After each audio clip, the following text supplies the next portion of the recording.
A única coisa que Deus não tolera é traição. Deus não aceita traição. Ele não aceita ser traído. Por quê? Porque traição é adoração contrária a Deus. Tá? Então Deus, ele é flexível com tudo, sabe? Ele não liga se a gente comeu uma coisa errada. Ele fala assim, se você tiver comer uma coisa errada, a palavra diz que até se eu tiver comer uma coisa mortífera e eu orar, ela não vai me fazer mal. Ah, meu Deus, eu tô comendo uma comida que não sei o que tá errado, é até consagrada, eu posso orar, quebrar a consagração, abençoar aquela comida e comer, tá? Deus, ele é flexível com várias coisas. A roupa que eu botei, ele é flexível, ele sabe que você não entende que você tá botando a roupa errada, piricrente, não sei o quê. Ele é flexível com um monte de bobagem. Ah, fulano que bebeu uma cervejinha, acabou de converter, ele também não... Deus, ele olha e fala, ah, meu filho, você ainda tá precisando da cerveja, daqui a pouco o meu espírito vai te bastar, você não vai precisar da cerveja pra você se sentir alegre. Então ele é muito flexível, Deus é muito flexível. Ele só não é flexível com a adoração. Tanto que você vai ver em Mateus capítulo 4, quando o diabo leva Jesus para ser tentado, a última tentação que ele faz, ele leva ele num monte muito alto que representa o altar, que é o lugar de adoração. E ele oferece para ele todas as riquezas e os prazeres do mundo. E ele diz para ele, eu vou te dar tudo. Ou seja, o diabo está na regência do sistema corrompido do mundo. Então ele tem o poder de dar, porque ele está na regência desse sistema. Então ele diz assim, eu vou te dar tudo, só quero de volta uma única coisa de você. Eu quero que você tenha uma atitude, ou seja, prostrado, me adore. Me ofereça atitude de culto. Atitude, prostrar é atitude. Então, nessa hora, a única vez na tentação que Jesus dá um grito com o diabo, tem um ponto de exclamação no texto. Nas outras vezes, Jesus está de boa. Ele, ai meu Deus, também está escrito, nem só de pão vive o homem. Também está escrito, não tentarás o Senhor teu Deus. Mas na hora que o diabo fala, me adore, eu vou te dar tudo. Jesus fala, retira-te, Satanás. Porque está escrito, somente ao Senhor teu Deus darás culto, somente a Ele adorarás. Jesus fica irado. Então isso mostra uma indignação de Deus com a adoração contrária. A adoração contrária deixa Deus irado. Então as pessoas, elas têm muito mania de misturar, sabe, ô Karina? Elas misturam tudo farinha no mesmo saco. Ah, não, Deus, ele é amor, ele é lindo, ele é maravilhoso. E adoração, acho interessante você falar o que é a adoração contrária, que as pessoas acham, ah, mas eu não tô adorando o diabo, não tô aqui falando, ei, diabo, eu te adoro. Às vezes, mas tem várias coisas que ela tá fazendo que ela não sabe que ela tá fazendo. Exato. Isso. Então, quais são? Pra fechar o assunto do divórcio, quando uma mulher... As pessoas me perguntam, quando pode, né? Na traição, ela está adorando. A Bíblia fala que sexo é um tipo de culto. Não sou eu que falo isso. Pode chocar algumas pessoas quando eu falo isso aqui, tá? E eu vou te mostrar biblicamente rapidinho. Todas as vezes no Antigo Testamento que Israel, que era a igreja daquela época, pecava contra Deus, adorando estátuas, imagens, outros deuses pagãos, qualquer outra forma de adoração contrária a Deus. Quando Deus falava com o povo pela boca dos profetas, que era assim que Deus falava, Deus vinha na boca do profeta e era o próprio Deus falando assim: vocês, Israel, estão fazendo sexo com outros. Vocês são casados comigo e estão tendo relações sexuais com outros. Como é que Deus usava? Qual era a palavra que Deus falava? Olha. Vocês adulteraram-me. Me adulteraram. Adultério é sexo fora do casamento. Vocês, Israel, se prostituíram com outros deuses. Prostituição é sexo fora do casamento.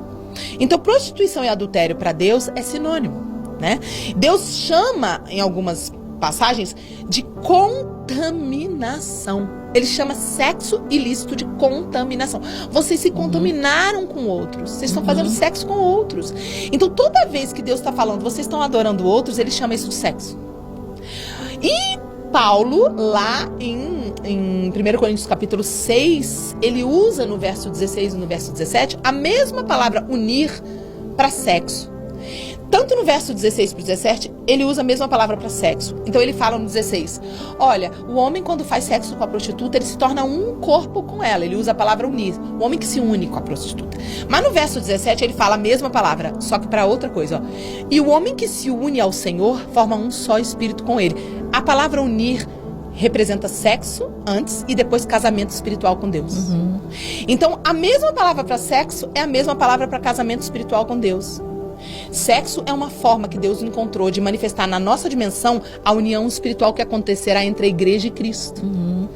A forma daqui da terra não vai ter no céu, não vai ter sexo no céu. Mas Deus criou para tentar falar para dentro do casamento que a gente vai se tornar um com o cônjuge e que vai ser uma celebração onde o Espírito de Deus vai pairar. Então o sexo é uma forma de invocação. Por isso que o diabo usa tanto a arma da perversidade sexual, da perversão sexual, porque ele quer invocar demônios através da relação sexual. Quando um casal tá ali tendo relação, não tem 3 espíritos. Ou vem o Espírito Santo de Deus, quando o casamento é feito na presença de Deus, quando o casal é consagrado a Deus, ou o Espírito de Deus paira sobre a relação sexual, e isso choca algumas pessoas. Porque algumas pessoas falam, eu pensei que era sujo o pecado original é sexo, Não! Deus criou o sexo, Deus criou o orgasmo, Deus criou o prazer, coisa maravilhosa, só podia ser Deus, aleluia! Então não tem como ser do mal isso. Só que o diabo, ele tem feito uma lavagem cerebral nas pessoas com engano, colocando, não, coisa boa é do diabo. Mentira! O sexo ilícito é do diabo, e o diabo vai sim na visitação dentro do quarto do motel onde tem adultério, dentro de um lugar onde tem pecado e imoralidade, ele vai. Então ele vai pairar ali naquela relação e vai ter uma invocação sim. Eu conheço a história de um cara, que ele era da igreja, e ele não aguentou, caiu com uma mulher. Caiu com a mulher em pecado. A mulher não era prostituta. Era uma mulher que ele conheceu do mundo, assim, numa balada. E quando a mulher tava montada em cima dele, no ato sexual, a mulher deu a virada de cabeça pra trás, assim, ó. Deu uma gargalhada. E voltou com a mão fechada, com força de demônio. E pau na cara dele, socou. Deu uns 6 socos na cara dele. Olha. E ele viu que era um demônio. E o demônio gargalhava, falava coisa com outra voz pra ele. Então, assim, não é brincadeira, né? É um ato que realmente invoca. Então, o que as pessoas precisam entender? Se você é casado ou casado com uma pessoa que está indo lá fora, fazendo sexo lá fora, trazendo o demônio pra dentro da tua casa, Jesus não te obriga a continuar dormindo com alguém que tá trazendo demônio pra dentro de você. Porque agora você é templo do Espírito Santo. Então, você vai ver a única vez que Deus autoriza a separação, autoriza afastar-se, é em caso de adultério. Porque Deus não vai te obrigar a suportar o que ele mesmo não suporta, que é traição. Agora, se você perguntar pro Senhor, o que tu queres? Que eu saia fora, arruma outra, ou que eu lute pra restaurar minha família? Gente, é óbvio, não preciso nem perguntar, né? Deus sempre vai querer que a gente lute pra restaurar a família.